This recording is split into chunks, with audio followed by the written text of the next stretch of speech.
beginning of the shiur. Chanukah is already in the middle of the way. We see that Baruch Hashem, HaKadosh Baruch Hu is preparing us for many more miracles, because I think there was another few anti-Semitic attacks today, yesterday, and one of the, I didn't read the article, but one of the headlines was, they just won't stop. The anti-Semitism just won't stop. A couple of days ago, they killed a rabbi, and I think it was in Chicago. Today, they beat up a few Jews in New York. Rabotai, it looks like we are in Germany. 1938, 1937, 1936. We're in Germany. Again, this is how it started. Now, does that mean that we should all run away? Not necessarily. And the reason why I say not necessarily is because the situation is not that much different anywhere else in the world, wherever you go. If you go to Europe, there's just as many attacks there sometimes. Sometimes they're even worse. Sometimes they're even funded by the government in some way or another. If you go to Eretz Yisrael, right now they're having an election where if one side wins,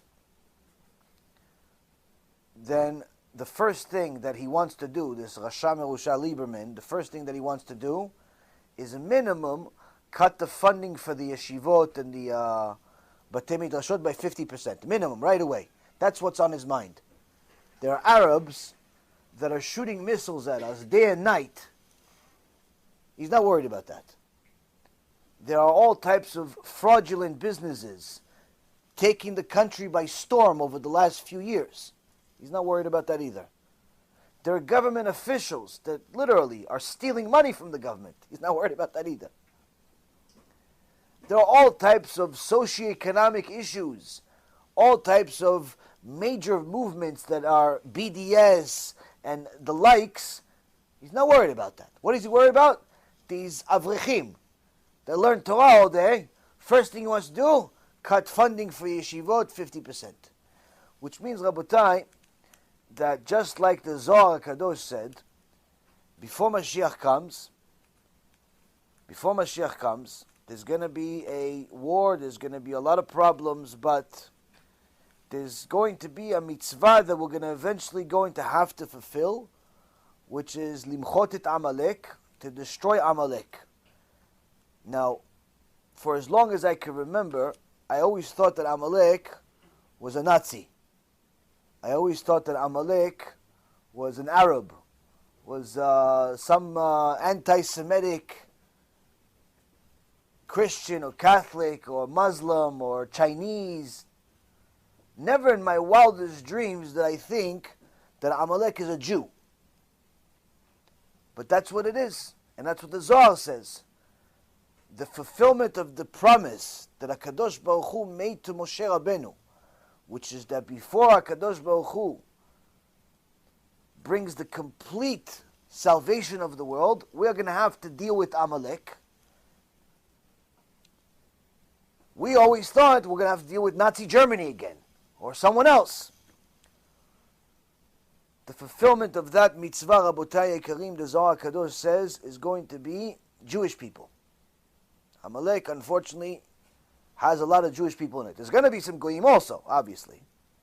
But there's going to be some Jews in charge. And that's why the Zohar HaKadosh says that the fulfillment of the mitzvah of destroying Amalek will actually be fulfilled with Jewish people. Now, if this is not scary, I don't know what is.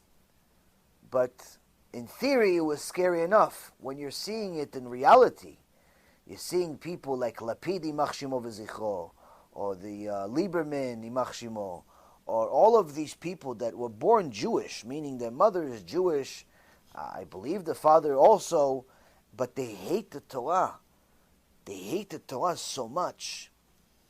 It's very hard. It's very hard to believe that we have that much time. Now, I don't mean that much time as far as before the end. I mean that much time that we continue having this convenient life, Baruch Hashem, that we have, where you can pretty much wake up, go to a few shuls, whichever one you want, pick your choice. You go to a supermarket, you get all types of food, kosher food. In this generation, if you're not eating kosher, it's only because you hate HaKadosh Baruch Hu. Why? It's so easy to eat kosher. It's so easy to eat kosher. You could literally find kosher in every supermarket in the world. If you want to eat kosher, you can find kosher even in China. You can find kosher. Which means if you're not eating kosher, it's just because you care less about HaKadosh Baruch Hu. Care less. That's a problem. HaKadosh Baruch Hu made this generation, although it's very, very confused and very ignorant, He also made this generation have the most amount of convenience in history. You want to get Torah, you can get it online for free. You want to get a book, it's only a click away. Food, anywhere you go around the world, you can find kosher food. Bet Knesset, Baruch Hashem, we have more Bet Knessets than I think we have people. Each block has 5 B'tei Knesset, but no one has minyan. I was looking for a house a year and a half ago, and the realtor that was showing me the neighborhood said, "Oh yeah, they're building another big Chabad center here." He said, "It's probably going to be a $30-40 million development." And I said, "Where?" He goes, "Right there in the corner." I said, "Wait a minute, but isn't that one across the street also a Chabad $30 million establishment?" He goes, "No, that's 50. I said, "How many people live in this community?" He goes, "No, it's empty. There's almost nobody there." So why are they building more? Why are they building more?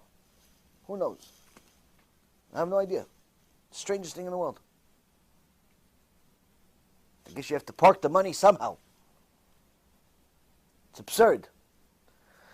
But that's what's happening, Abutai. That's what's happening in a confused generation. We have B'tei Knesset, we have Chabad centers, we have all types of establishments, but Torah, real Torah, we're having a hard time.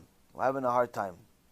Now, on the good side, I always tell people, what my Rav tells me all the time, anytime I get frustrated, is that the only way to beat the Tum'ah, the only way to destroy the Tum'ah that's in this world, the only way to overcome the impurity of this world, the impurity from Christianity, the impurity from people serving idols, the impurity from people going against Hashem, the only way is not going to be with a gun. So don't bother buying one. You want to buy one, go ahead. I think it's going to give you more problems than it's going to give you solutions. If you think that a gun is going to save your life, you have a lot of serious problems. If you actually think that a gun is going to save your life, you have emunah problems. You could buy one if you want. It's not like I'm not allowed. You're allowed. But if that's what you think is going to save your life, you have to go all the way back to shiur number 1. Why? Gog Magog arrives, no gun in the world is going to help you. If HaKadosh Baruch Hu decided that someone has to die, nothing's going to help him. Gun, no gun. What do you think? That the people that survived the recent attacks survived because of guns? No one survives because of a gun. People survive because HaKadosh Baruch Hu decided they're going to survive. You have to give them a reason to let you survive. The gun is definitely not a reason. You want to go buy one, buy one. Baruch, enjoy. Buy 2. Buy a whole army. It's not going to help you though. What's going to help you is TeShuva. One of these Russian communists came to the Tzemach Tzedek Lubavitch. He didn't like that he was teaching Torah. So he put a gun to his head. And he said, "Listen, Rabbi, you have to stop these Torah of yours. You have to stop it or I'm going to kill you." So the tzaddik looks at him with a smile. And the Russian gets really even more upset. He said, "Why are you smiling, old man?" He said, you see this gun you have? That only scares people that have one world and two gods. I have one God, two worlds. Your gun doesn't scare me. One God runs the world and two worlds. For me to go from this world to Olam HaBa, it's like you're just opening a door, you change a room. You left this room, you go to the bedroom, finish. What's the big deal? You only scare people that have two gods, their ego and the real God that they don't even appreciate. And they think, why are they not scared of God? Because they think this is the only life anyway. There's no Olam HaBa. So that's the type of people you scare. So for all of those people that are fascinated with guns and they think that you training, taking martial arts, all of a sudden every Jew wants to be a capoeira artist or something. Everybody's Brazilian suddenly. Everybody wants to be a ninja. You're going to start seeing people with like Zorro, with mask all the time. You think that's going to help you? Hashem Yachem, we're in bigger trouble than we thought. When you see religious Jewish people worrying more about learning martial arts and buying guns than doing TeShuva, you realize how much trouble we're in. But nonetheless, Rabotai, we do have a situation. We have a situation on our hands because right now it's become a trend to be anti-Semitic openly. Every Jewish community has its own share of problems, some more, some less. And HaKadosh Baruch Hu is preparing us for a time that we are going to have to rely on a miracle every day. Now, we're relying on miracles every day anyway, but we don't really feel it. The fact that we wake up anyway every day is a miracle, but we don't really feel it's a miracle. We feel it's supposed to happen.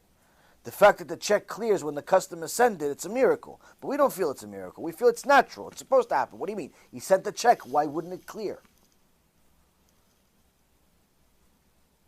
The fact that when you turn on the electricity, it actually works is a miracle. But we don't think it's a miracle. No, it's nature. It's physics. You go on a plane, the plane actually flies, and this big boat doesn't just decide to collapse in the middle of the air because there's really nothing holding it up. No, what are you talking about? It's physics, and if you look, the propeller is going a certain amount of... Okay, you could do all the calculations you want in the world. It's a miracle. The fact that you could go on a boat, no matter how big it is, it could be the size of something that's literally not much bigger than this table over here, or it could be the size of 3 Titanics, one of these aircraft carriers, and it floats. It's a miracle. No, it's distillation. Oh, distillation, your head. Your head's in a distillation. Your brain is distilled. It's all a miracle. But we don't feel it. We don't think it is. Because we got used to it. HaKadosh Baruch Hu is bringing us to a time where we are going to have to rely on miracles we haven't seen before. Meaning that we're all going to have to get to a point where we admit this is an open miracle, this is an open miracle, this is an open miracle, everything is a miracle. The fact that we survive a day is a miracle. Now, I know not everyone sees this as clear as day, and most people are not going to see it as clear as day until it actually happens. But it's happening. Anyone that knows a little bit about history can see the movie being repeated again. It's literally identical. Now, like I said, the missiles, the guns, the knives, the capoeira, the ninjas, the cowboys, the Indians, all that stuff's not going to help us. Only thing that's going to help us is doing TeShuva.